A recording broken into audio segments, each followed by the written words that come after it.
From TLDR News, this is your daily briefing for Monday the 19th of December 2022.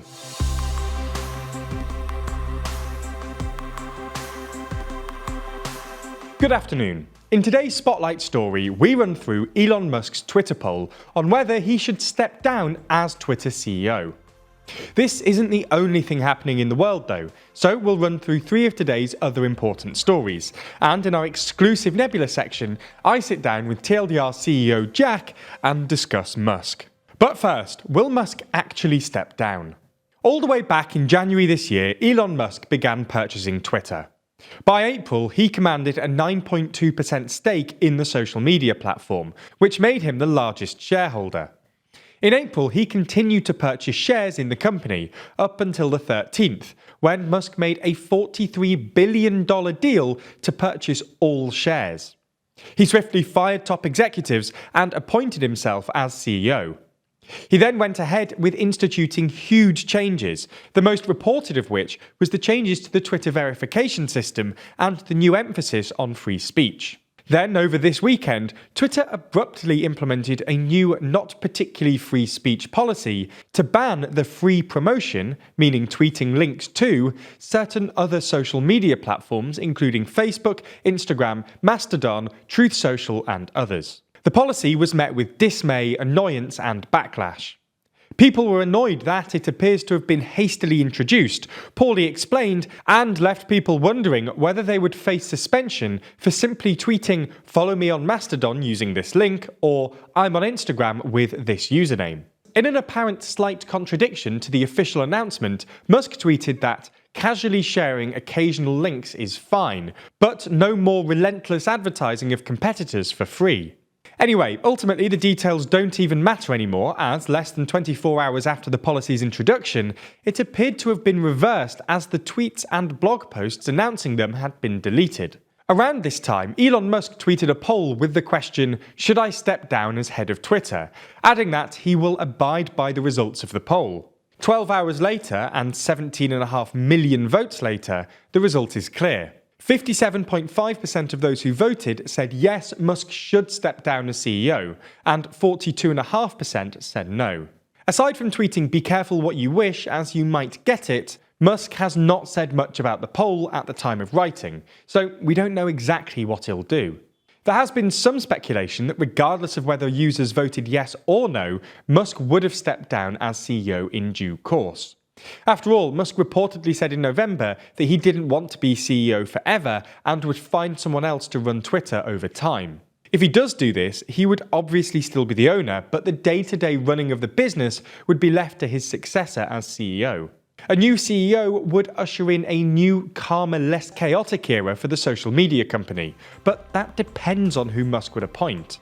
Okay, so that's the biggest story of the day, but there's a lot more going on around the world, so here's a rundown of three other stories. It's been announced today that Russian President Putin will meet with the Belarusian leader Alexander Lukashenko later today. There's speculation that Putin could try to persuade the Belarusians to join their war effort, increasing their current involvement in the conflict. The meeting is referred to as a working visit between the two leaders. This is the first time that Putin will be in Belarus in more than 3.5 years. Ever since the 24th of February, when the invasion began, Belarus has allowed its territory to be used as a launchpad for the Russians.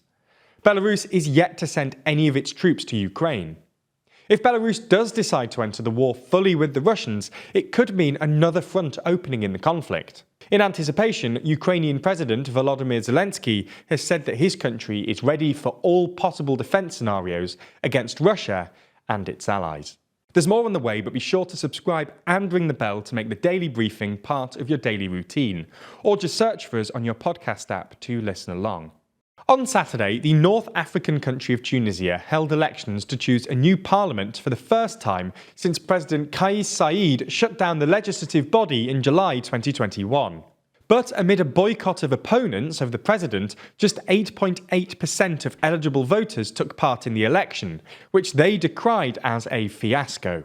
The vote was held 12 years to the day since Mohamed Bouazizi, a Tunisian street vendor who set himself on fire, a move which was the catalyst for the Tunisian revolution that brought democracy to the country and also the wider Arab Spring. But critics of Said said that he has reversed much of the democratic progress made in Tunisia since the fall of the Ben Ali regime in 2011. Since shutting down parliament more than a year ago, Said has ruled by decree and consolidated power in the presidential office through a new constitution approved in a boycotted referendum. He says his changes are necessary to rescue Tunisia from economic and political stagnation. The main opposition coalition, the Salvation Front, called for massive protests and sit-ins, saying the low turnout showed Said had lost all legal legitimacy and should resign. A controversial plan by the UK government to deport some asylum seekers to Rwanda has been judged to be legal by the High Court. Under an agreement with Rwanda, the British government wants to deport some asylum seekers who enter the UK by crossing the English Channel by boat to the small African country where they will be able to lodge an asylum claim. However, the plan literally never took off after the first flight was cancelled after a last-minute intervention by the European Court of Human Rights. Charities, campaign groups and lawyers representing asylum seekers challenged the Rwanda Plan in the UK courts, arguing that it's illegal, unworkable and inhumane, and that Rwanda was not a safe destination. But today the High Court has sided with the government and said the plan is lawful and does not breach the UN's Refugee Convention or human rights laws. The court did say, however, that the cases of 8 individual asylum seekers has not been properly considered and needed reconsidering. There may still be a long legal journey before deportation flights to Rwanda actually take off, though. The decision is widely expected to be appealed in higher courts. We're ending the main section of the Daily Briefing today with an uplifting story. The US is set to ban the trade of shark fins in a move that's being hailed by conservationists. Shark finning involves cutting off shark fins and dumping the body back into the ocean.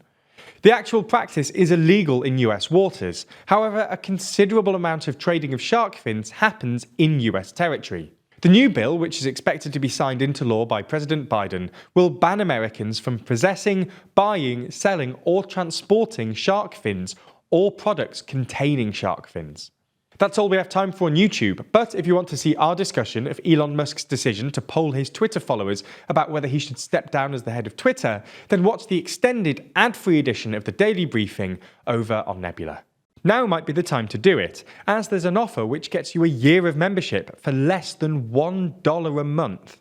That's huge because Nebula subscribers not only get everything you've already watched ad-free, but also an extended edition of the show every single day, available to watch on Nebula or stream on your podcast app of choice. They also get access to a ton of other exclusive ad-free TLDR content, as well as videos from all your favourite creators. The good news is, like I mentioned, our friends at CuriosityStream, the streaming service which offers you some of the world's best documentaries, is offering an incredible deal whereby you can get both platforms, CuriosityStream and Nebula, for less than $12 a year. That's all the documentaries you could want on CuriosityStream, and then more TLDR content on Nebula, including the extended briefing, other full exclusive TLDR videos, and it's always ad-free. Click the link below to get both services for less than $1 a month, a deal which doesn't last long, and support the channel.